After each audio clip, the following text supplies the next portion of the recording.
All right, let's take a look at the issue of fear and anxiety, and certainly not only in the church, but throughout our culture, there are an awful lot of people who struggle with this issue.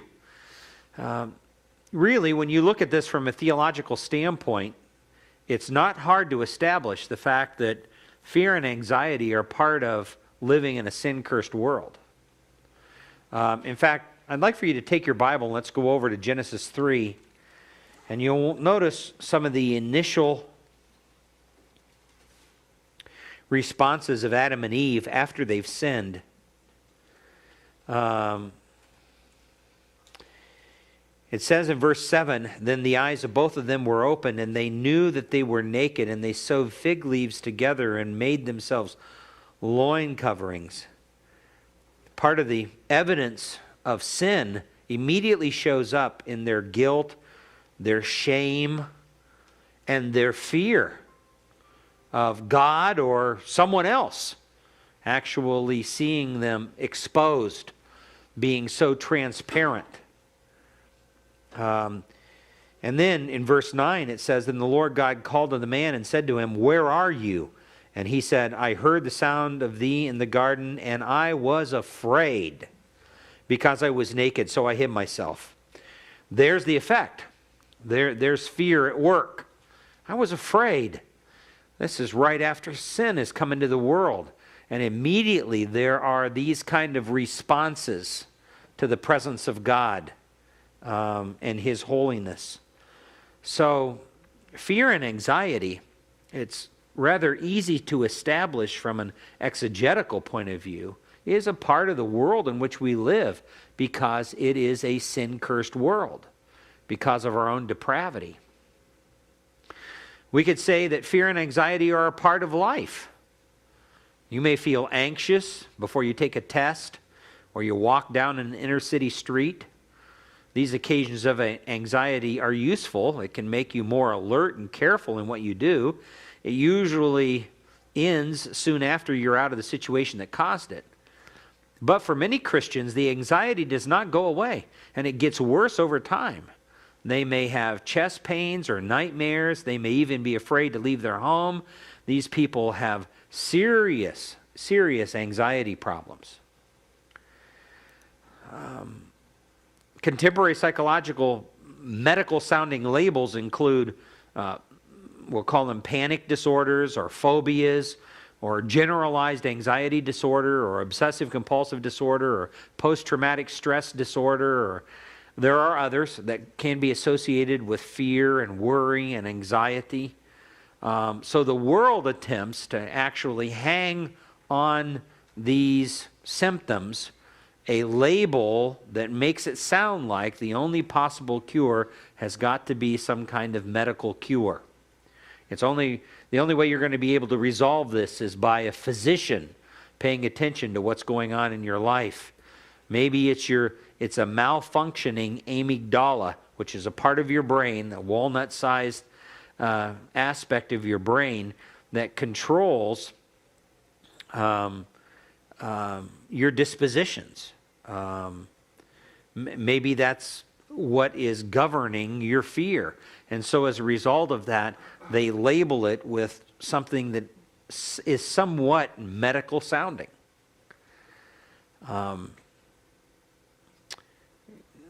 Any kind of label suggests a cure. Any kind of label.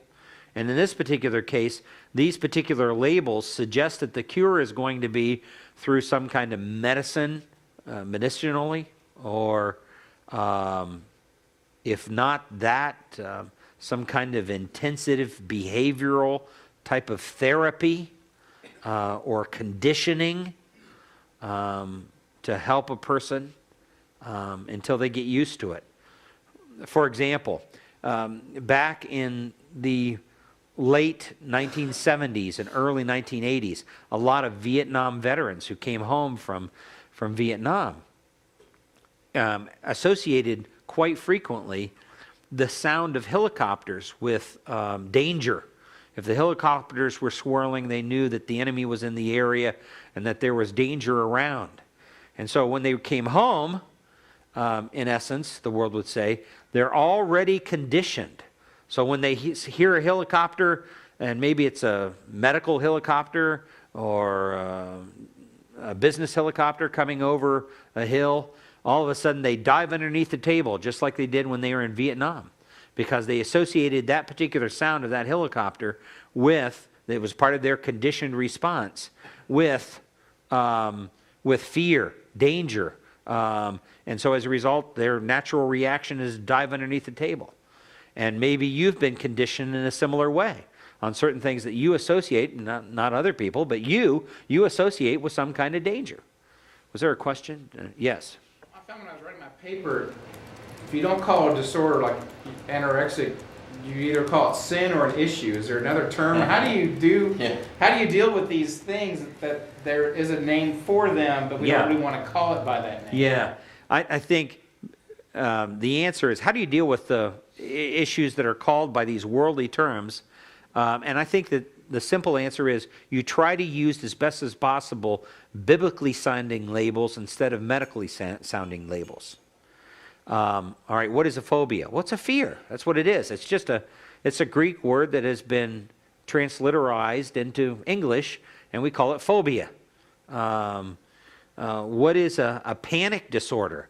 Well, basically panic is just something that seemingly comes on you almost out of nowhere, whereas this sudden rush of intense anxiety, worry, or fear that grips you and has a paralyzing effect upon you, and it seemingly comes out of nowhere. Well, what does the Bible call that? Well,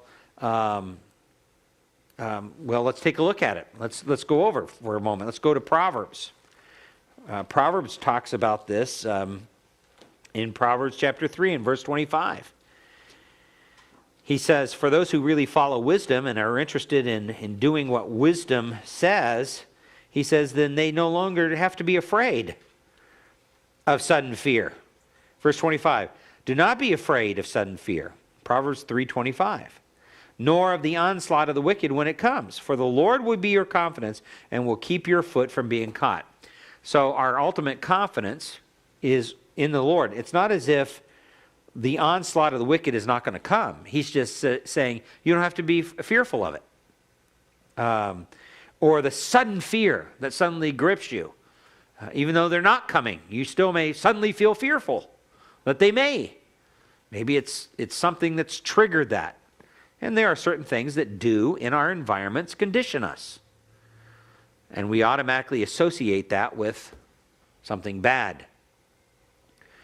Several years ago, I remember when I was still in college, I got food poisoning as a result of eating a Mexican food. It was actually homemade Mexican food, and I got terrible food poisoning. I love Mexican food, but after I got that food poisoning, I didn't eat Mexican food for 10 years. Every time I went and smelled it, it just automatically just turned my stomach. Well, now I'm back to eating Mexican food. I love Mexican food. But as a result of that one really bad experience, that in a sense conditioned me against that. And then there was a natural repulsion in my life against that. But is that a medical thing? Or is it something that happened in my mind? All right? That all of a sudden changed my thinking in a very dramatic way, in a very forceful way, towards what was going on in that food, see, or with that particular type of food. So that had a traumatic impact on me. All right, let's talk about anxiety. And of course, we can't get too far into this without first recognizing the fact that the Bible does talk about a good kind of anxiety, if you will. And this is expressed in 1 Corinthians 12 and verse 25, where this verse says that Christians should have the same care for one another. And there, the word for care is actually our word to be anxious. Merimenao is the verbal form of that. To be anxious, to worry about, to care for, to be concerned about.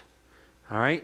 So there is a sense in which God says it's okay to be anxious for one another.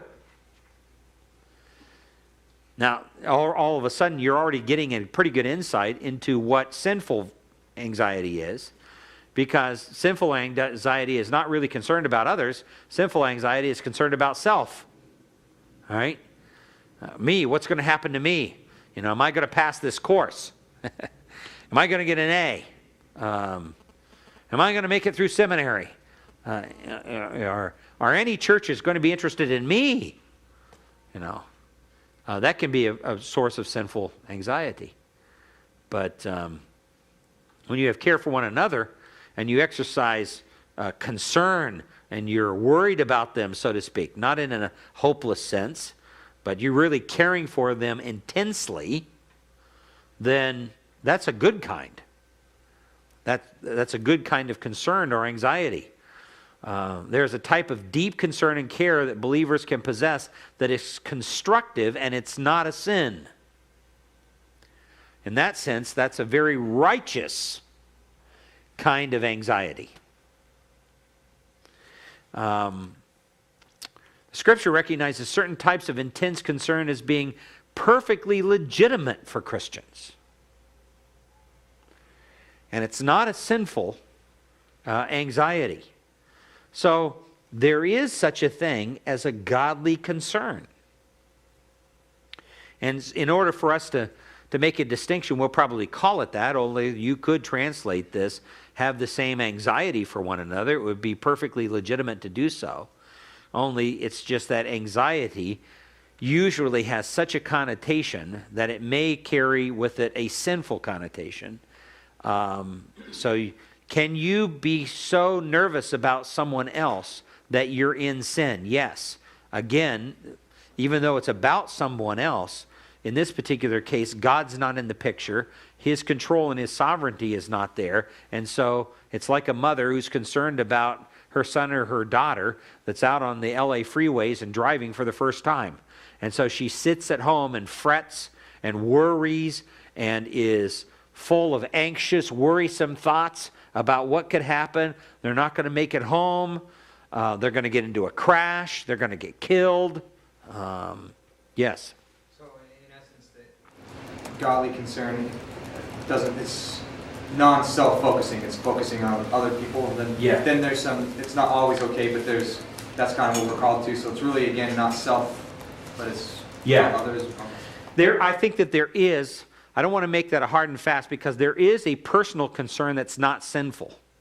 In other words, for instance, there is like the fear of the beast, and that keeps us guarded, or fear sometimes of doing risky things like walking across a very narrow bridge, and afraid to fall off. That keeps us cautious. That's not a sinful type of fear. That's a cautionary. But if it would cause us to stop, if that type of fear controlled us to the point where we refuse to do that which God had commanded us to do, then it potentially could be a sinful fear. Okay, so then what about fear of sinning? I've spoken with people before where, on the one hand, there's obvious, like, we're afraid to sin, so we guard ourselves, but I mean, there's that fine line where you almost go too far. I'm so afraid to sin, I don't want to do this. I mean, that's a good question. What about the person who's fearful of sinning? All right. Well, if they're so consumed with that fear, it actually paralyzes them, and they do sin because they don't end up doing anything, that's going to be profitable for the name of Christ. This is very similar to the parable of the man who hid his talents.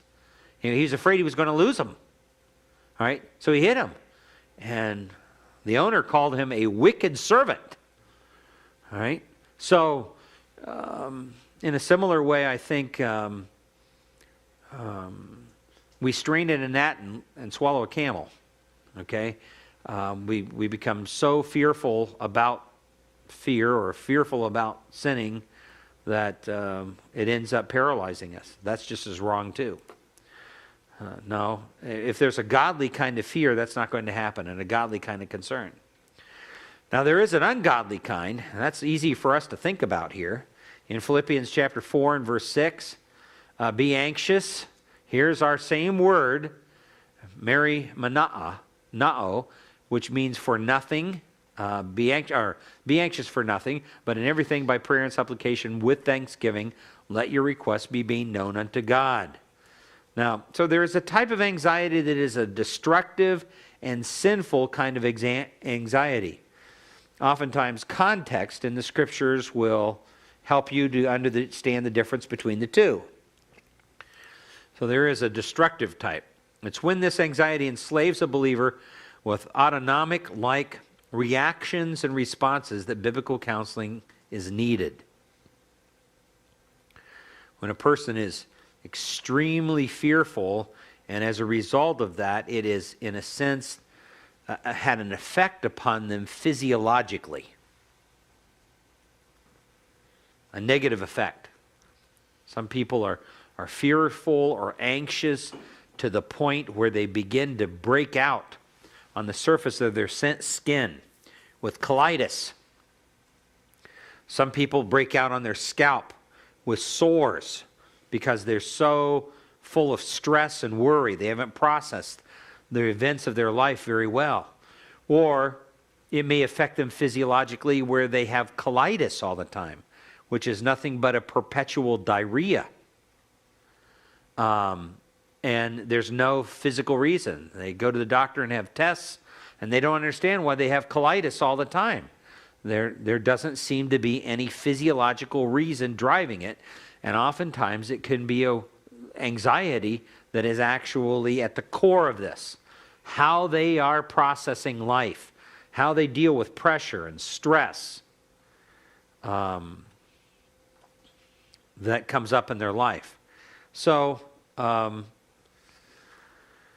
this kind of behavior can enslave a believer to the point where they'll actually say to you in counseling, well, you know, I was just going about my normal day routine, and suddenly I had this rush of feelings of fear and anxiety that overwhelmed me, and there was no reason for it. It's just like somebody flipped a switch. Now, if we were to let in the door here a pack of rabid dogs, I'm sure some of you would respond immediately. It's that, you've heard the traditional little fight or flight type thing.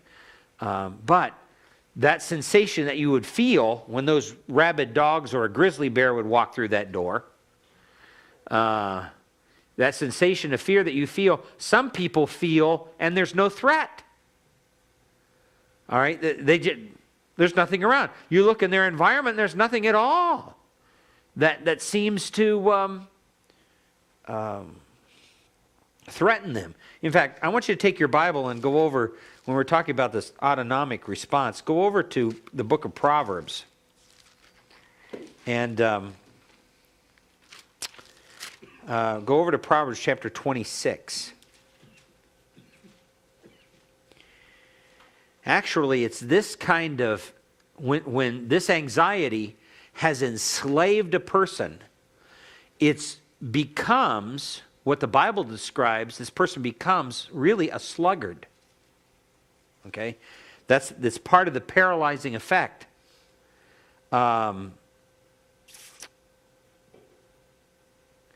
Verse 13 says this. Well, let's start in verse 12. Verse 12 says, "Do you see a man wise in his own eyes? There's more hope for a fool than for him." Now that's the core of his problem. And he's wise in his own eyes. The sluggard says, verse 13, "There is a lion in the road, a lion in the open square. As the door turns on its hinges, so does the sluggard on his bed. The sluggard buries his hand in the dish. He is weary of bringing it to his mouth again. The sluggard is wiser than his own eyes, than 7 men who can discreetly give a discreet answer." In other words, 7 men come in and said, "Hey, we were just out there in the road and there was no lion." It's "Oh, no, I know that there is. I just know." He's wise in his own eyes. You can send 7 counselors along to tell him there's no lion out there. But he's still gripped by the fear that there is a lion out there. That's when it's become enslaving. And it becomes his excuse for doing nothing, which then the Bible calls a sluggard. So, anxiety. Anxiety is a big issue. Now, let's talk about the concept of worry. The concept of worry. And we've got to talk about what it's not before we talk about what it is. What it's not. Worry, then, is not a proper care and concern that causes you to attend to business in a responsible way.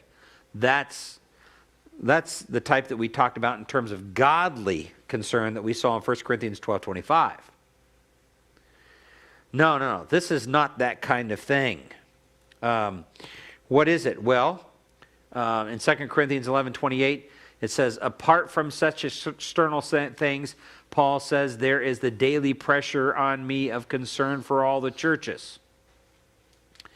So, it's not that kind of, because Paul said, he's using the concept of worry here. It's the same word, concern, about the fact that he really cared. He was concerned about their welfare. It bothered him when they were not doing well. Worry is not that. That's not worry. Furthermore, Philippians 2:20, for I have no one else of a kindred spirit who would genuinely be concerned for your welfare, Paul says to Philippian church. And I think he's referring to Timothy there. Who would be concerned for their welfare, or it's the same Greek term for worry, who will worry over you. I have no one else that will treat you that way and be that concerned about you. And then Galatians 4:19, my children, with whom I am again in labor until Christ is formed in you. So Paul said part of his ministry was he labored over them, he fussed over them, he worried over them. He was anxious for them. So worry it's not proper care and concern that causes you to attend to business in a responsible way. And worry is not right planning either. That's not right planning. If you take your Bible and go over to James 4 and verse 13, God wants us to plan. This is good. Come now, you who say, today or tomorrow we shall go to such and such city and spend a year there and engage in business and make a profit, yet you do not know what your life will be like tomorrow. You are just a vapor that appears for a little while and then vanishes away. Instead, you ought to say, if the Lord wills, we shall live and also do this or that. But as it is, you boast in your arrogance, and all such boasting is evil. Therefore, to one who knows the right thing to do and does not do it, to him is his sin. Well, that's what we oftentimes call the sin of omission. If you know the right thing to do and you don't do it, that's the sin of omission. So the implication is God's not against planning. It's just that he's got to be in the picture in these plans. You ought to say, if the Lord wills, and God can trump those plans. God can redevelop and reorient those plans the next day, if he so wills. So there's a couple of things that it's not. It's not a proper care and concern that causes you to attend to business in a responsible way, and it's not right planning. What is it? Well, worry is an over-anxious concern about the future and of things. Right? And there you can see this in Matthew chapter 6, there in the Sermon on the Mount again, where Jesus talks about being anxious or worrisome in a sinful way. In verse 25, he says, for this reason I say to you, do not be anxious for your life as to what you shall eat or what you shall drink, nor for your body as to what you shall put on. Is not life more than food and the body more than clothing? That's a sinful kind of worry, where we're over anxious about the things of this world. And we act as if it's the earthly things that are more important than the eternal things. That doesn't mean that we shouldn't work for bread. It doesn't mean we shouldn't plan to supply for ourselves and our family. It doesn't mean that. It's that when we become over anxious about those things, and we become worried about them, we act as if God's out of control, that God doesn't know what he's doing. The Greek word here stresses. the action and the effects of worry: to divide, part, rip, tear apart, be anxious, distract your attention. In fact, that's the idea behind this type of anxiousness when that happens. Matthew 12:25, and knowing their thoughts, Jesus said to them, any kingdom divided against itself is laid to waste, and any city or house divided against itself will not stand. That's our same word for worry. Same thing. It means to divide, to be torn apart. I want to do this, but there could be a consequence over here. Or Mark 6:41. And he took the 5 loaves and the 2 fish, and looking up towards heaven, he blessed the food and broke the loaves, and he kept giving them to the disciples to set before them, and he divided up the 2 fish among them all. There's our word for worry again. It has the idea to rip and tear apart. Mark 4:19. But the worries of this world, the divides that this world causes in a person's life, and the deceitfulness of riches and the desires for other things enter in and choke the word, and it becomes unfruitful. There's our same word. It's just this big wall, this big division that divides you up from the real answers, or tears you apart. On the one hand, if I did this, on the other hand, if I did this, and it just tears you apart, and you don't know which side of the barrier to go, to jump down on.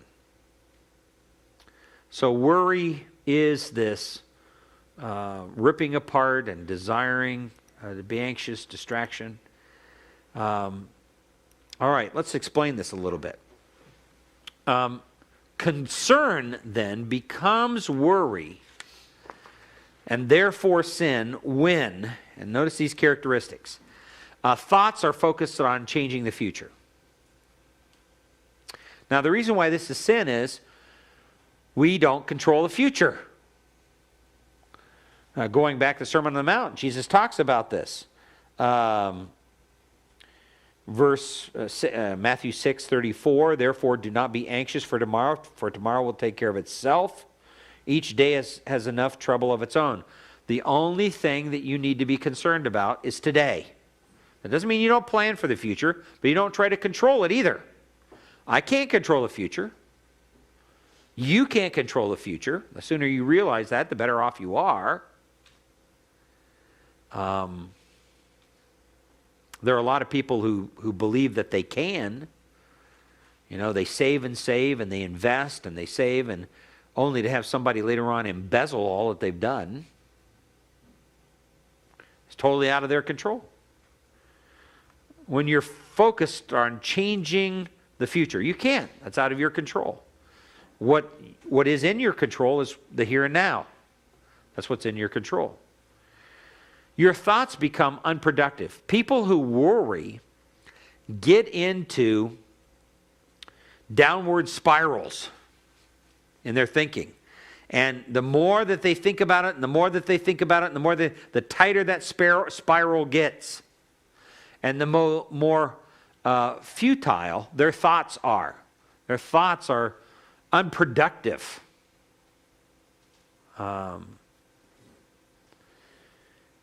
Not good for themselves, and it's certainly not good for the people around them. Their thoughts are unproductive. Furthermore, it controls you instead of you controlling it. This worry is determining everything in your life. It is seriously controlling you. You're not controlling it. You get a person who is very worrisome, then they'll worry about almost anything that comes down the pike. I could catch a disease. And so as a result of that, they're extremely fastidious about washing, and this can become such a ritualistic behavior that they actually do harm to themselves. Working with a pastor some time ago, that was dealing with a daughter that struggled with this area.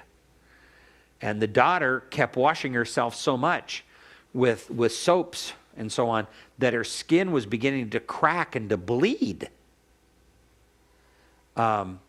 Because she was worried that she would get some kind of disease or virus or sickness and she'd die from it. A lot of fear like that goes back, Hebrews 2, to the issue of death. So it begins to control you. And you know it's controlling you when you're doing the same behaviors repeatedly over and over and over again to no avail.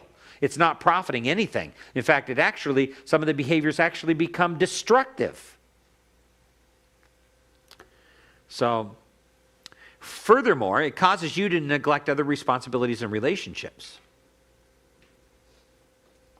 Everybody has responsibilities.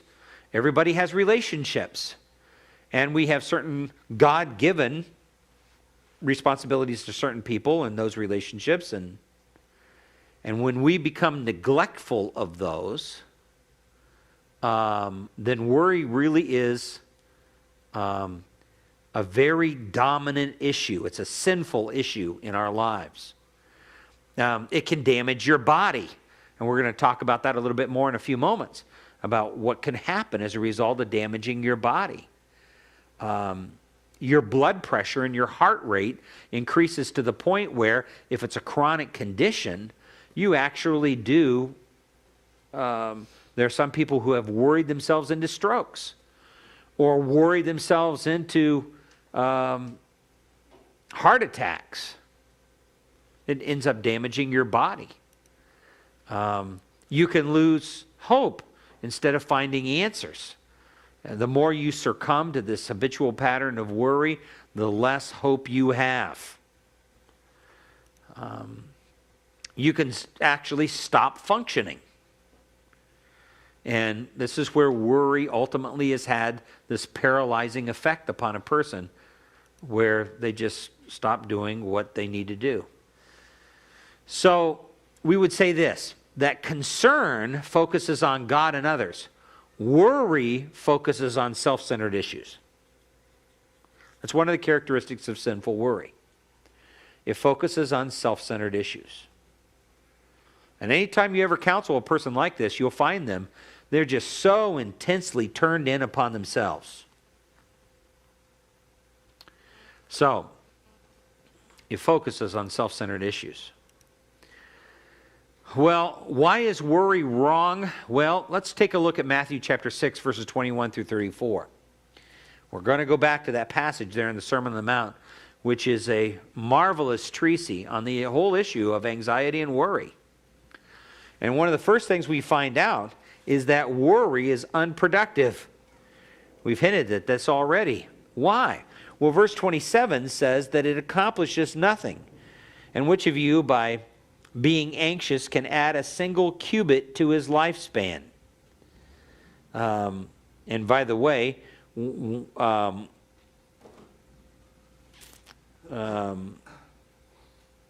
lifespan probably has to do with height. So you can add a single cubit, which is probably about 18 inches. If you're using foot and inches, can add a single 18 inches to his life. Well, nobody can. That's an impossibility. You can't do that. I remember several years ago, there were these treatments that became very, very popular. I don't hear about them hardly anymore. It's probably because people had long-term physical problems as a result of them. But people who wanted to be taller people, they would put them on what was a medieval type of rack, and they'd tie their feet down, and then they'd tie their hands, and they would stretch their hands and their legs until their ligaments would stretch out, and they'd just gradually increase this with every treatment, until they couldn't hardly endure the pain anymore. Well, with all those efforts, we're only talking about gaining a very, very small amount of stature, at best. Well, there's no way in the world you're going to be able to, by worrying, gain anything. That's the whole point that Jesus is making. And there's hyperbole here. All right? You can't do that. And then you look at verse 34, it says, worry is a theft of time. You end up spending a lot of productive time you would otherwise you could ever otherwise use to help others, to be a benefit, to be profitable, needlessly. Obviously, it controls your minds. Worry tends to drain our thoughts, and the more those issues drain our thoughts, the deeper those thoughts become until they're canyons in our mind, and we keep going down the same trail over and over and over again. Controls your mind. Thus, your thoughts become unproductive. It blurs your vision. Verses 22 and 23. The lamp of the body is the eye, and if therefore the eye is clear, your whole body will be full of light. But if your eye is bad, your whole body will be full of darkness. If therefore the light that is in you is darkness, how great is that darkness? Wow, blurs your vision. It wastes your energies. A lot of energy wasted. For no good reason. There's nothing to show for it ultimately. It damages your body. We'll see this a little bit. A worrier usually stops functioning in many areas of his or her life. Worry, according to Matthew 25, in verses 14 through 30, is actually laziness. Matthew 25.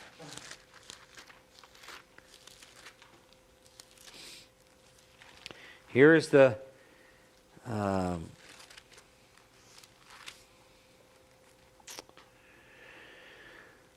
beginning in verse 14 is what is often referred to as the parable of the talents. And Jesus says, for it is just like a man about to go on a journey who called his own slaves and entrusted his possessions to them. And to one he gave 5 talents, to another 2, and to another 1, each according to his own ability. And he went on his journey. And immediately the one who had received the 5 talents went and traded with them and gained 5 more talents. In the same manner, the one who had received the 2 talents gained 2 more. But he who received the 1 talent went away and dug in the ground and hid his master's money. Now after a long time, the master of those slaves came and settled accounts with him. And the one who had received the 5 talents came up and brought 5 more talents, saying, Master, you entrusted 5 talents to me. See, I have gained 5 more talents. His master said to him, Well done, good and faithful slave. You were faithful with a few things, and I will put you in charge of many things. Enter into the joy of your master. The one who had received the 2 talents came up and said, Master, you entrusted to me 2 talents. See, I've gained 2 more talents. His master said, Well done, good and faithful slave. You were faithful with a few things. I will put you in charge of many things. Enter into the joy of your master. And the one who also had received the 1 talent came and said, Master, I know you to be a hard man, reaping where you do not sow, and gathering where you have scattered no seed. And I was afraid. And I went away and hid your talent in the ground. See, you have what is yours. But the master answered and said to him, You wicked, lazy slave. You knew that I reap where I did not sow and gather where I scattered no seed. And then you ought to have put the money in the bank, and on arrival I would have received my money back with interest. Therefore, take away the talent from him and give it to the one who has the 10 talents. For to everyone who has shall be given more, and he shall have an abundance. But the one who does not have, even what he does have, shall be taken away from him, and cast out the worthless slave into outer darkness. In that place there shall be weeping and gnashing of teeth. So it's obvious that Jesus here is calling the person who buries the talent this wicked, lazy slave in verse 26. He's a wicked, lazy slave. So that's the reason why we say, in reality, this worry is actually laziness. Now, what are some of the effects then of this physical effects of anxiety? When a person becomes anxious, their body is aroused. Oftentimes in anxiousness, heart rate is increased and it provides more oxygen to the muscles to prepare the body for action. That's the way God created our bodies, with a certain ability to become anxious, so that we would be ready to respond to a crisis or type of traumatic situation. That's what happens. Sometimes there's sweating. That's the body's way of providing an efficient cooling system. When the heart rate suddenly goes up and you begin to sweat, okay? Or the senses, like hearing and sight, become much more sensitive to a person who is anxious. So slight changes ultimately are exaggerated. Slight changes are exaggerated. They become really sensitive to what they see and what they hear. And so they're able to pick up just the slightest little things. When a person becomes anxious, blood is diverted away from the digestive system to the muscles. So it's easy for a person to experience in their stomach what is often referred to as butterflies, an uneasiness, or maybe even a nauseous feeling in their stomach. So all of these are just physiological effects of anxiety. Or hyperventilation is common, which can lead to dizziness and numbness in the fingers. A person starts to breathe in order to take in more oxygen because something in their body says, I need more oxygen for my muscles. Until they hyperventilate. And then you got to get a bag or something and let them breathe into the bag. So they're breathing less oxygen and their body can go back to normal. But they can begin to feel tingleness in their fingers, or they begin to see stars when they're ready to pass out. Often these bodily reactions are misinterpreted to cause a person to think that they're actually having a heart attack, when in reality they're not. But they think that they are. They think they're having a heart attack. That's because their heart rate has gone up. That's because they start sweating. That's because their hearing and their sight has become much more keen. And blood is directed away from the digestive system so that you're ready to react. Or you're breathing pretty rapidly, which is causing hyperventilation, rapid breathing there. So there are an awful lot of things that can occur as a result of just becoming anxious about things. The senses now are very sensitive. For example, there are some people who have a fear of heights. And I remember several years ago there was a man who had a fear of crossing bridges. And because of his fear, he would actually drive several miles out of his way in order to go to work, so he wouldn't have to cross this big bridge. So he'd go way downstream to a much smaller bridge and go over that than crossing this big, large bridge. There are some people who are like that. Literally, he drove several miles out of the way every day, back and forth between work and home. And one day, his family was in a bad car accident while he was at work out on the bridge. And he immediately responded to that, ran to his family's side, and all of a sudden he discovered himself out on this bridge. Well, this just proves what 1 John 5 says, right? That love casts out fear. It's love that casts out fear. So, are you anxious to cross bridges? What happens when that occurs? What happens from a physical standpoint? Well, there he is out in the middle of that bridge. There can be dizziness, headaches, feeling faint, feeling unreality in his head. He's flushed, blurred, dried mouth.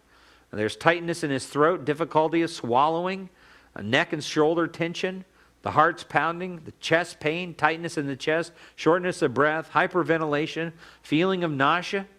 butterflies, stomach cramps, pins and needles, cold hands, sweaty palms, shaking hands, diarrhea, colitis, an urge to urinate, shaky legs. All those things can be a result. This guy is a basket case. All right, there he is, standing right out there in the middle of the bridge.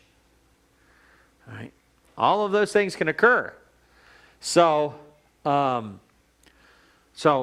how we think and process life and how we interpret what's going on in life is certainly very, very critical to how our body responds to our thinking. Yes? How long does that event occur? Or how the from the time it starts to the time that it ends, or is it a prolonged period, or is it a short period? The question is, how long does that event go on? You mean the physical effects, like the dizziness, that kind of thing. And it varies with the person, and it varies with the perceived threat. If it's an ongoing thing, it could go on for a long time. But with most people, and like who have what the world would call panic attacks, or what the Bible calls sudden fear, okay? For most people who are like that, it only lasts a very short amount of time. But it seems to them as if it comes out of nowhere. I mean, they're just kind of going about their normal routines, and all of a sudden, and they go into, and they start breathing heavily, and they have this sudden onset of just panic that rolls over them like a tsunami. Okay. So it varies with the person and the perceived threat, with the pattern that has been established in their lives. It does vary. All right. It's also unnecessary. You can see this in verses Matthew 6, 21 through 33, verse 28 through 30. God is able and trustworthy.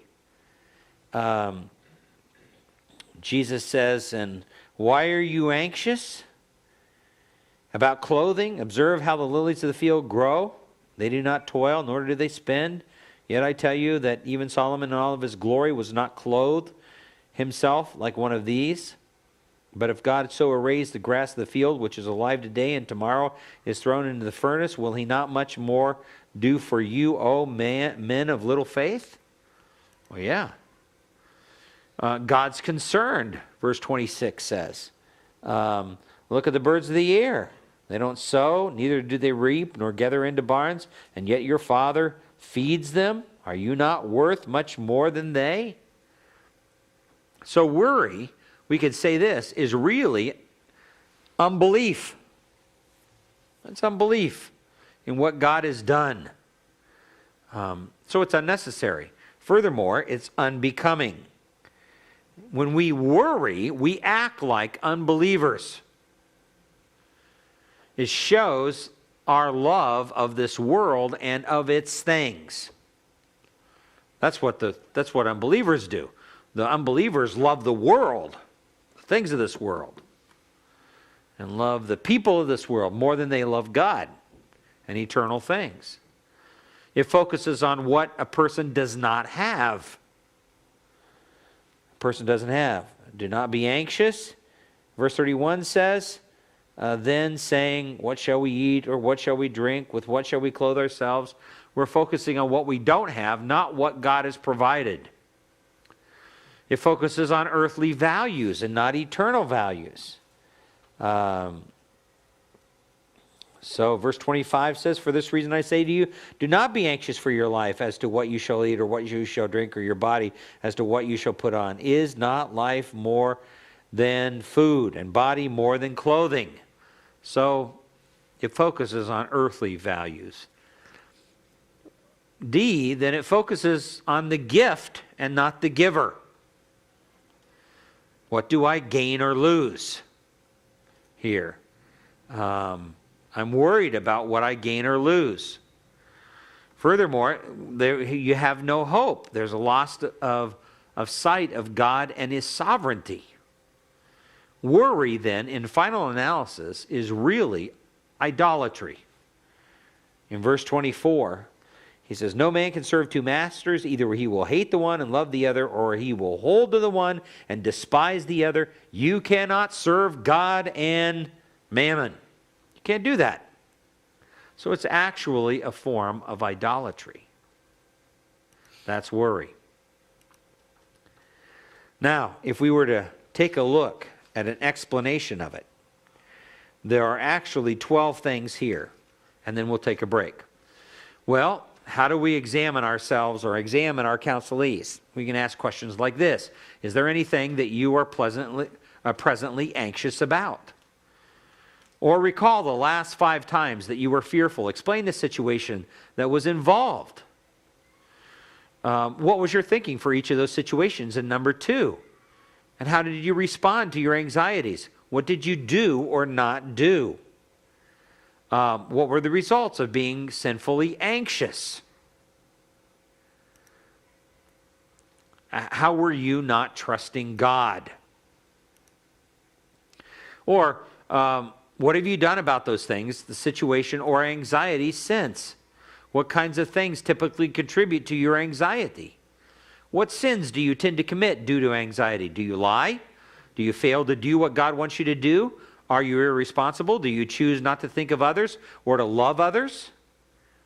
Do you need to keep track of when and why you become anxious in the next few weeks? Are you sure that you are in good standing with God because you are in Christ? Are you confident that you are God's child? On what do you base your confidence? And then, do you have any unconfessed sin in your life? Because oftentimes you run into somebody who's incredibly worrisome, and it's a result of guilt that they have carried for a long period of time. That's what made them worrisome. Okay, we want to talk about how to get rid of worry. How do we do that? Well, first of all, we got to recognize that there are several wrong ways to do that. Wrong ways to get rid of worry. For instance, minimizing worry. Well, trust God, read the Psalms, and you'll be all right. That basically minimizes worry. But there are a lot of people who think they're doing biblical counseling by giving people that kind of advice. No. There's much more thorough. You need to be much more thorough, and you'll see this in a few moments. Or pious wishing. Well, it'll go away with time. Or your own effort. I can handle it. I just need to change my responses and thinking. No. Or manipulate. And by the way, that previous one leaves out God's grace, which really provides the enablement. Or manipulation here. I just need to regain control of my circumstances and my future. As if somehow we can control our circumstances and our future. There's a lot of things in our life that are just absolutely, totally out of our control. Or there's activity. If I can just keep myself busy, and then I won't worry. Okay? So the person becomes a workaholic, or so to speak, or really consumed by some kind of activity. Or talk about it.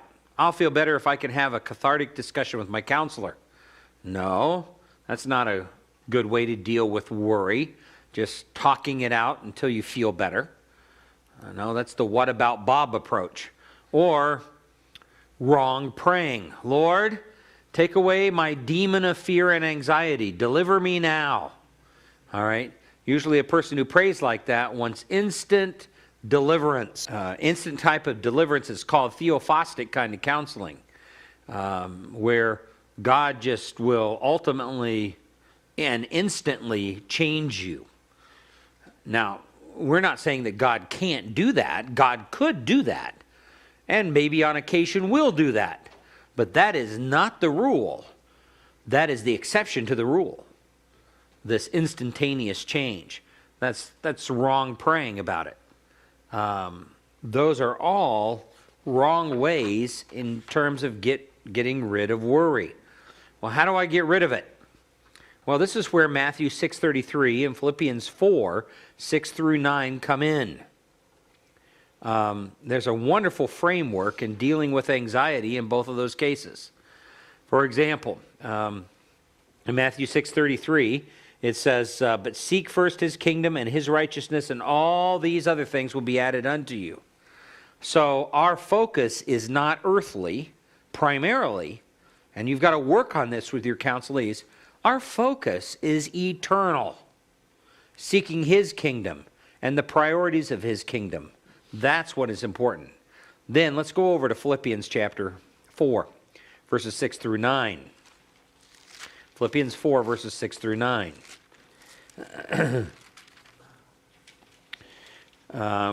What's the right way in terms of dealing with this anxiety?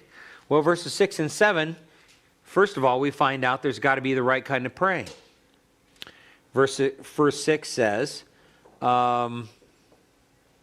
be anxious for nothing, but in everything by prayer and supplication with thanksgiving, let your requests be made known unto God.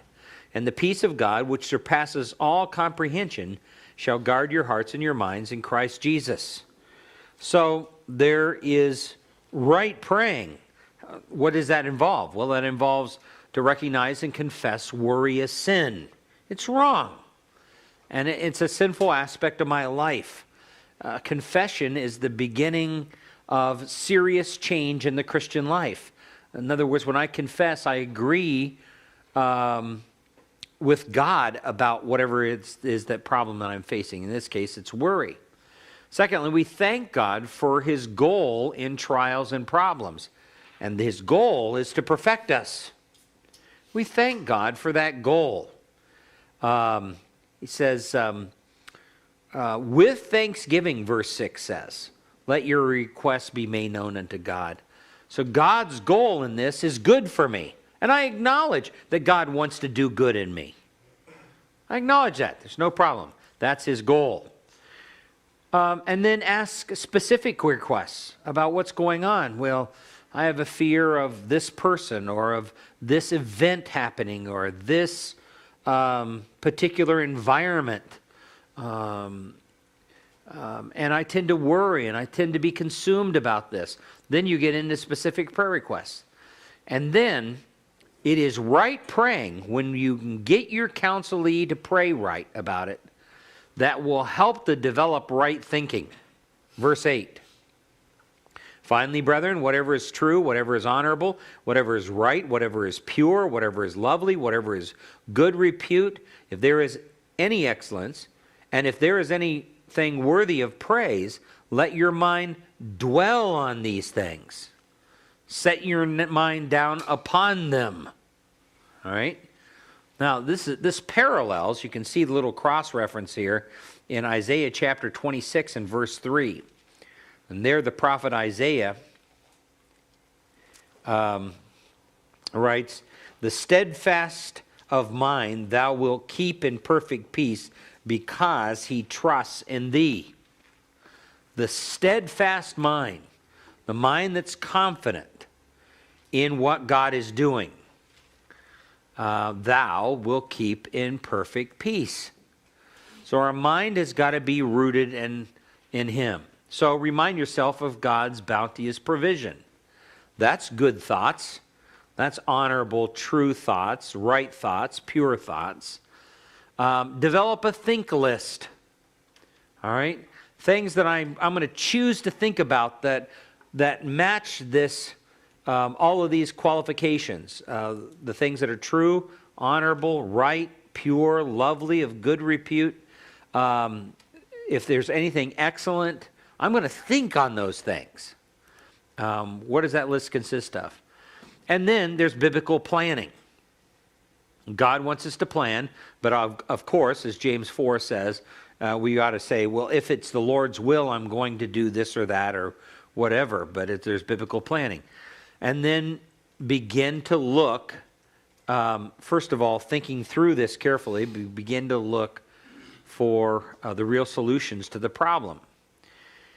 So right praying, right thinking, right choices result then in right actions.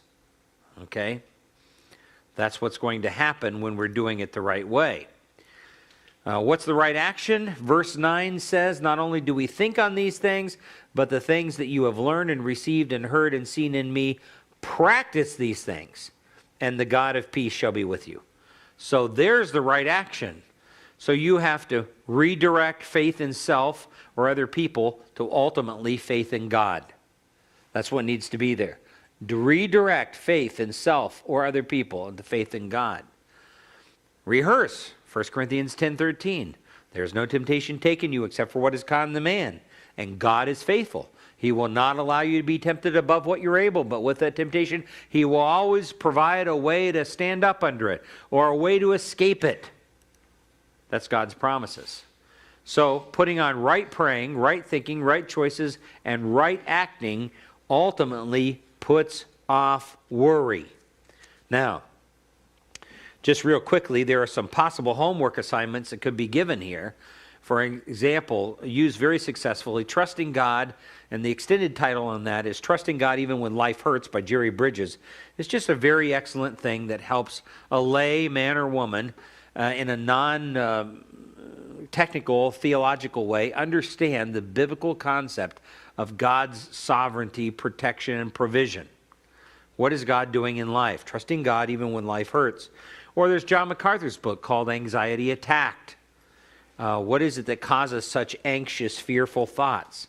Help them to keep a daily journal of their thoughts when they find themselves lapsing into worry or becoming anxious or full of tension. What's going on? And part of that journal, by the way, and if you want to take a look at this, it's really helpful to get them to answer 4 questions. When they realize that their life is full of worry, number 1, you need to get them to answer the question in their journal, what happened? All right, what happened? Number 2, who was present? You'll begin to see a pattern of certain people coming into their lives on a regular basis. Who was present? Number 3, what were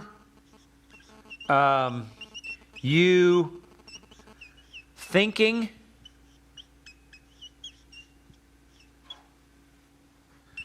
desiring, and doing when this happened? What were you thinking, desiring, and doing when this happened?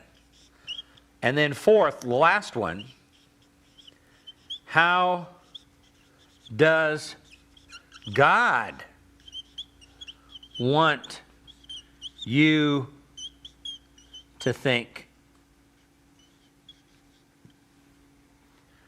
desire,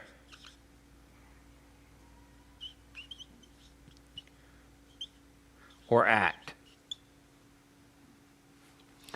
How does God want you to think, desire, or act? So, there's 4 questions that will help you. And sometimes I'll say to counselees, on this 4th question, you may not know what the real answer to this is, but I want you to struggle with it and put down the best answer that you can. And give me some Bible verses with it too, if you can think of any. Then I'll work on this one, but I want you to at least try your very best here. These 3 should be pretty obvious. You should be able to write down exactly what's going on in this daily journal when you find yourself feeling that you're really anxious or where you're becoming really worrisome. So, keep that daily journal. Or you can keep a thought journal, which basically the thought journal zeroes in on this 3rd question. Where do their thoughts tend to dwell? What do they really want, which really gets at hard issues in terms of desiring, motivational thoughts, and then what are they doing as a result of that? But here's this thought journal. What are you thinking during this particular time? So they begin to see a pattern of thoughts that begin to occur. That's a thought journal. And then, obviously, you want to get them to memorize and meditate on key passages, like Matthew chapter 6 and verse 33, like we saw in Philippians chapter 4, verses 6 through 8 or 9. Memorizing key passages so that these things are stuck in their mind, and they don't even have to have their Bible present when they feel their anxiousness coming on. They just have to remember those particular passages. All right, now let's talk about the issue of fear. Little definition of fear. What is godly fear? Well, the fear of God, like Psalm 112 and verse 1 and verses 7 and 8. Unbelievers should fear God, Psalm 64:9. Believers should fear the Lord. There's a distinction between the two. Yahweh. Yahweh in the Old Testament was a covenantal name that God used with his people, not with unbelievers. So unbelievers should fear God. Believers should fear the Lord. There is a godly kind of fear. And then, as Psalm 56 and verse 3, reasonable fear of danger or difficulty is not a sinful fear. What is a sinful fear? Like Psalm 115 and verse 11. You who fear the Lord, trust in the Lord. He is their help and their shield. When you are fearful and you're not trusting the Lord, that is an ungodly fear. And any other controlling fear is ungodly and ultimately sinful. It is that kind of fear. Psalm 115 and verse 11. So anything where you have sensations of fear and you're not trusting God and there's no dependence on Him to help or to be a significant part of your protection or ultimately your total protection, then this becomes sinful, ungodly fear. If we were to explain it a little bit more fully, it would be something like this. First of all, ungodly fears are directly related to what we are thinking. They're directly related to what we are thinking. Secondly, when sinfully fearful, we focus on the circumstances rather than upon God. All we can see are the circumstances, and to us, it looks totally unreasonable. When we are fearful, we're focused on self. And you can see the several verses that deal with that.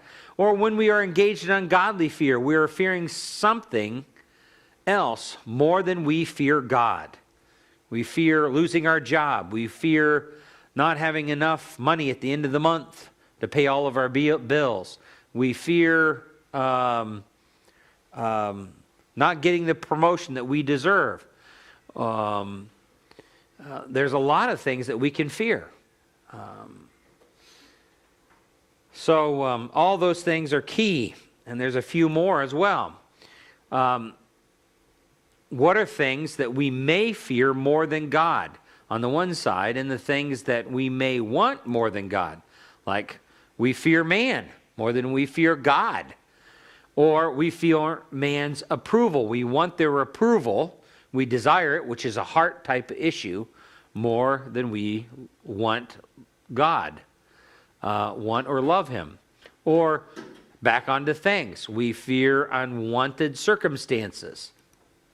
What do we want or love more than God? Well, we love a life of ease, comfort. We love a life with no pain. We don't want anything painful to occur. Or we fear losing something or someone that's dear to us. What do we want more than God? Well, we want money, health. We want a person, or we want things. Or we fear bodily harm. What do we want in our hearts? We want safety. And obviously, we don't want any pain or maybe no consequences for wrong that we've done. So there's a good little chart to help us just think through what is it that we fear, and then what is it that's driving or fueling that fear? What are the wants? Man's approval, life of ease and comfort, money, health, a person, things, safety. And this list could go on and on. That's not by any means an exhaustive list. Anything that's desirable. is potentially something that we can fear not receiving. So, ungodly fear will most likely motivate us to commit other sins. For example, if I'm very fearful, then I'm not going to go about my responsibilities in a courageous way during the day. So I'm going to end up not serving others, not helping others during my day, not getting my job done that maybe at work I've made a promise to do, and I'm not being a faithful laborer. Or let's say, for instance, you have a wife who, because of her ungodly fear of her husband, she will lie for him. Or she'll cheat for him. So now she's committing other sins as a result of that ungodly fear. Ungodly fear also accomplishes absolutely nothing worthwhile. There's nothing productive whatsoever in ungodly fear. In fact, grab your Bible, you can go over to Proverbs chapter 13 and verse 15.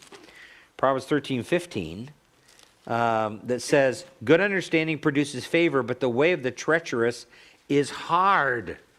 All right? The way of the treacherous, there's always going to be consequences for sin, and there's nothing ultimately that's produced that's favorable. Well, then, number 7, then not being right with God can also lead to fear and anxiety as well. Not being right with God. And we know that because we're carrying a conscience of guilt around. And just like Adam and Eve, as we saw earlier in the Garden of Eden, that leads to fear of what God thinks about us. So, there is this sense of ungodly fear. Examination. How do we examine ourselves? Well, is there anything that you are presently fearful about? Recall at least 5 times you were fearful, and then explain the situation that was involved. Did the situation come about to others' sins of yours? Or it says due to others' sins of yours going on there. Well, then thirdly, then what was your thinking for each of the situations in number 2? Were you thinking about tomorrow? Were you concerned about temporal things or eternal things?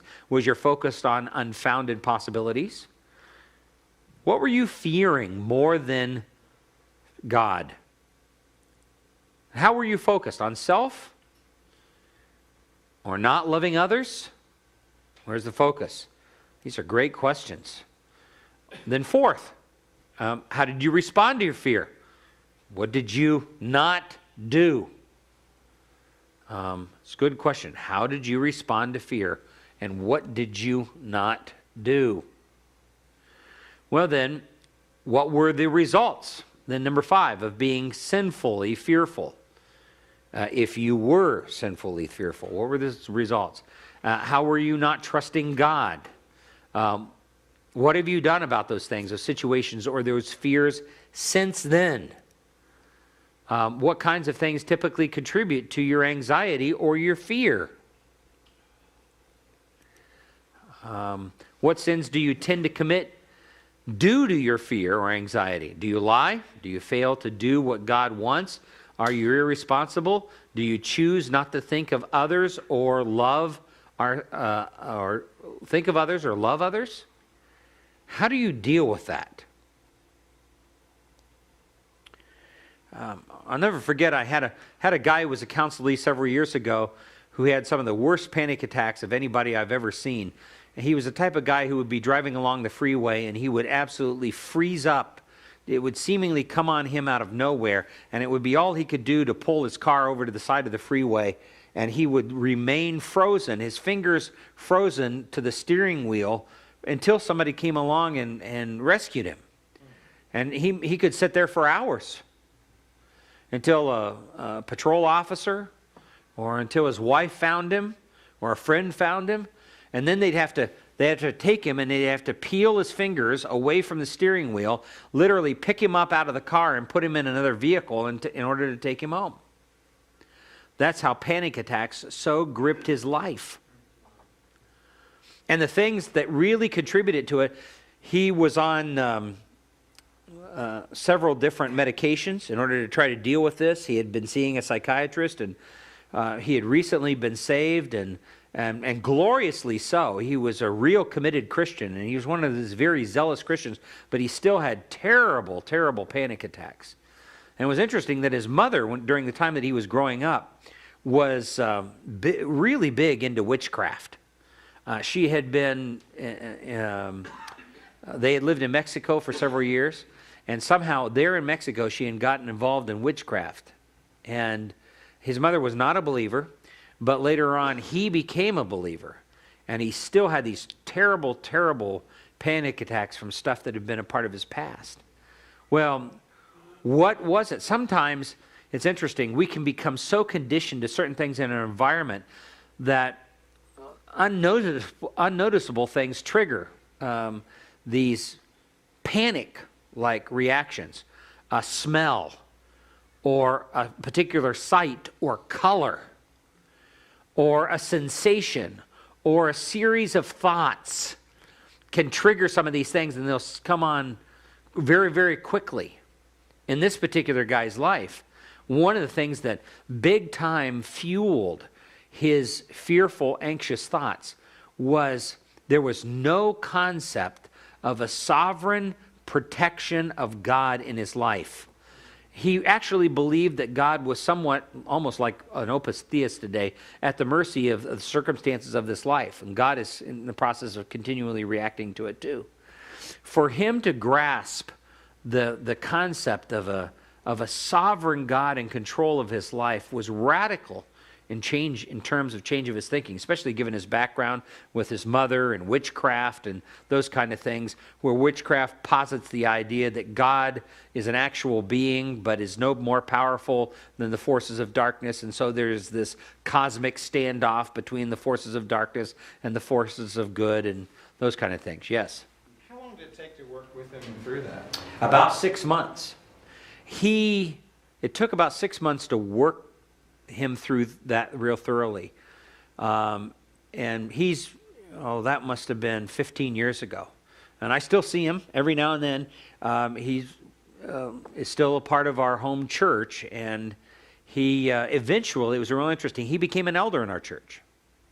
And anytime he went through counseling training and so on, and eventually he was actually, anybody who had panic attacks, I'd always send them to him. Because, you know, a person having a panic attack, one of their universal things that they're going to say to you is, well, if you've never experienced this, you don't know what I'm talking about. And they could not pull that on Paul. All right. They couldn't pull that kind of an issue on him. Oh, yes, I do. I know exactly what you're talking about. And you need to learn to trust God. All right, number 10, do you need to keep track of when and why you became anxious or fearful in the next few weeks? Or are you sure that you are in good standing with God because you are in Christ? Are you confident that you are God's child? On what do you base that particular confidence? Or do you have any unconfessed sin in your life?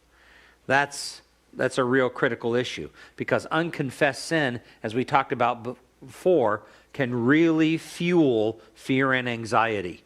It's the guilt that works on that conscience, you see, that fuels it. So, what's the transformation? Okay, we go back to Philippians chapter 4, verses 6 through 9. Before fear hits again, there's several things that can be done. We have to be sure your salvation is settled and repent of any other known sin in their life. That'll help to clear the conscience, so they're coming at this with a pure conscience.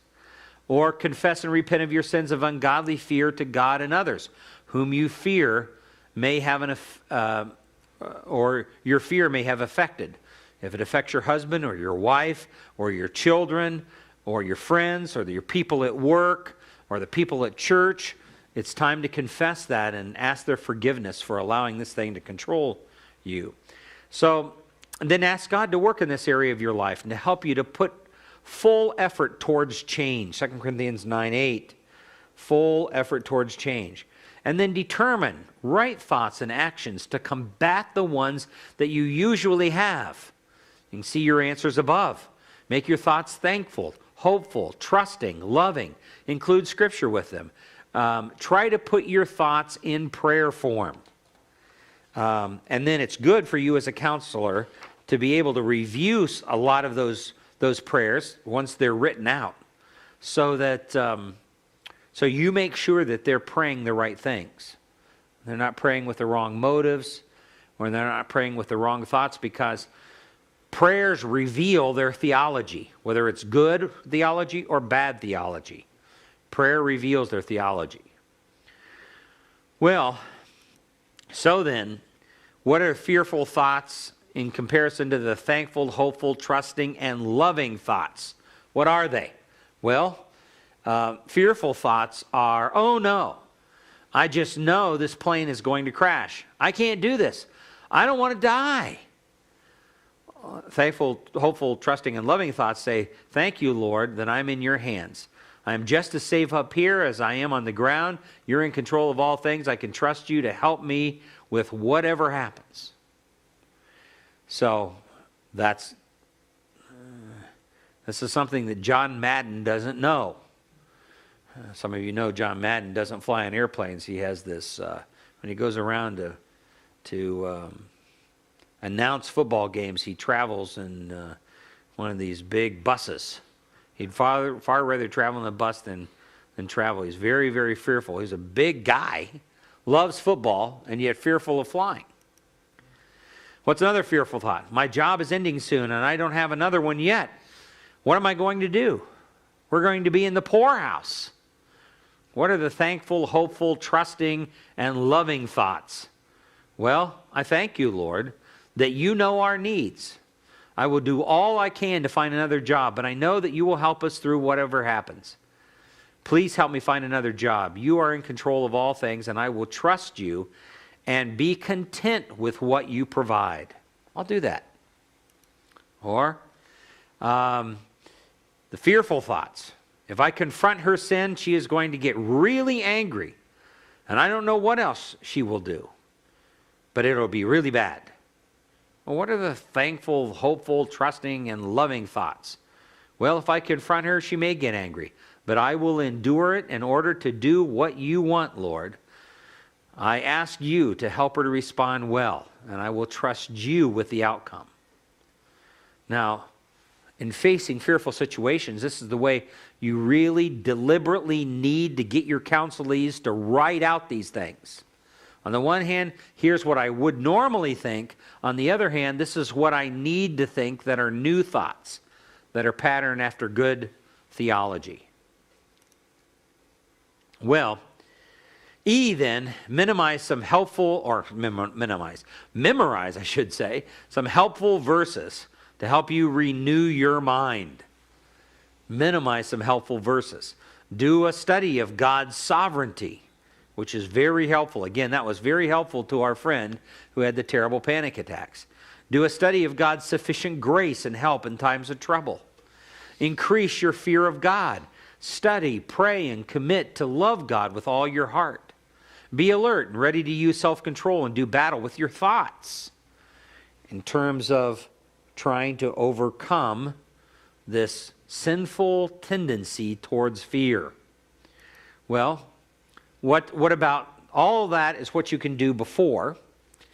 Now, what about during the time of fear? Is there anything that can be done? Yes. Earnestly seek the Lord and His help. Run to the Lord quickly. Teach your counselee to do that. Number 2, put off being sinfully fearful. How do we do that? Well, ask yourself, what am I fearing more than God? What am I fearing more than God? Identify as specifically as possible, what is that? Ask yourself, are my thoughts headed in the wrong direction? Are they on the future? On temporal things? On untrue things? On things that focus on me? Is that what those, or void or deficient of God and His truth? What about those thoughts? Is that what they are? So it's important that during your time of fear that you ask yourself, what am I fearing more than God? Are my thoughts heading in the wrong direction, or are they on some kind of future things, or earthly things, or false things, or focus on me, or they're just absolutely devoid of godly truth? Put on trust, responsibility, and love. If you put off those other thoughts, that focuses on God and all of His promises. Make yourself dwell on right thoughts and memorize verses like Ephesians 4:23, which means you need to stay in the present, not go to the future. Think about eternal things that God is concerned with, not the earthly things that you tend to be concerned with. Think true thoughts that are in line with God and the Scriptures. Think profitable thoughts as well. Ask yourself, how can I now do what is right? How can I do it? So this is truly honoring to God. How can I do what is right? What is a responsible thing to do right now? What is a loving thing I can do right now? What constructive thing would God want me to do about this particular problem? Be willing to endure the temptation to fear if you must in order to love God and others. Again, the goal is not to get rid of the sensation of fear. That's not the goal. The goal is to honor God in the midst of the fear. Did you hear that? The goal is not to get rid of the sensation of fear. The goal is honor God in the midst of that sensation of fear. Some people get fearful of the sensation of fear, and they dread its onslaught. So you've got to get them to the point where, no, the sensation of fear is nothing to be fearful about. I need to focus rather than upon what's happening to me in this circumstance as to what can I do in the midst of this when all of my feelings are saying no, that will honor God. What can I do at this point? What can I think? What can I desire? What can I will? They will change if they're willing to do that. So that's during. What about after? Number 3, if you fail and give way to anxious thoughts or ungodly fear, then ask yourself, how did I sin? You need to be specific about your thoughts and your actions. Ask yourself, if I had to do this over again, what would I think and do? That would be the proper thing to think and do if I had to do all over again. Confess and ask forgiveness of God and anyone else who was affected by or who witnessed your sinful fear.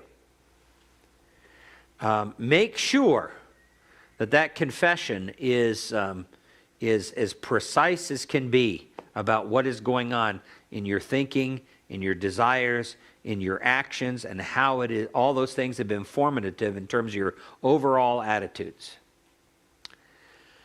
All right, then last of all, you can see the chart that is in your notes. There's a good chart here that has a good understanding of the difference between fear and ultimately loving trust. Okay? Fear is basically unbelief. It focuses on self, where loving trust focuses on others. Fear is self-protecting. What will happen to me? Loving trust is self-giving. How can I love and serve others? Fear says, what will I lose? Loving trust, what can I give to God and others? Fear moves away from the problem. Loving trust moves towards the problem and tackles it for a resolution. Fear secludes itself and in a sense tries to protect itself. Loving trust sacrifices self, reaches out. Fear hesitates. Love initiates or starts. Fear is highly suspicious. Love believes all things, thinks no evil. Fear says, I won't try. Loving trust acts obediently and is all the while totally dependent upon God's grace. Fear says, I might fail. Loving trust says, even if I fail, I need to continue to obey God and reach out. Fear trusts in self and man. But loving trust trusts in God, His purposes, and His eternal plan. All right, so there's a strong contrast between the two. Grab your Bible just for a moment, and let me close by going over to 1 John.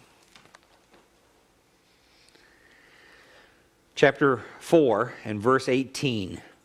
1 John 4:18. There is no fear in love, but perfect love casts out fear, because fear involves punishment or some kind of wrong pain that's going to come our way. And the one who fears is not perfected in love. So there's a principle that operates here. I mean, you hear this all the time, like with soldiers in Iraq, of a guy hiding in a foxhole with bullets passing over his head. He's scared to death. He's making all kinds of bargains with God. Lord, if you get me out of this particular thing, I'll honor you and I'll serve you and I'll do the right thing, and da-da-da-da-da. And he's scared to death. I mean, all those physical manifestations we talked about in regards to the man walking across the bridge is multiplied 100-fold of this guy in this foxhole with the bullets flying over his head. But all of a sudden, he hears his buddy in the next foxhole cry out in pain. I've been hit, I need help, I'm bleeding. Now this guy who's cowering in his foxhole, unwilling to even poke his head out, all of a sudden has this renewed sense of courage. And in the middle of live fire, this guy jumps up, runs over to the next foxhole and help his buddy. Why? On one moment he's full of fear, the other moment he's jumping up in the front of live fire and running over and helping his buddy. This whole principle right here, 1 John 4:18. There's no fear in love, but perfect love casts out fear. Love is far more powerful than fear. Fear doesn't have a chance in the presence of true love. Not a chance. Love drives fear out. Fear flees when love is present. Just like darkness has no power over light. If this room were totally dark and we were to switch on the light, the darkness wouldn't have a chance. It would instantly flee. All right? Same thing's true with fear. Fear in the presence of love, genuine love, flees in the same way. If we love God and we love others more than the human tendency to love self, which are the two commands on which the entire law hangs, right? How much we love God and how much we love others are the two pegs everything else hangs on. If we truly love God and truly love others, then we'll be able to overcome whatever fear it may be. That's really critical.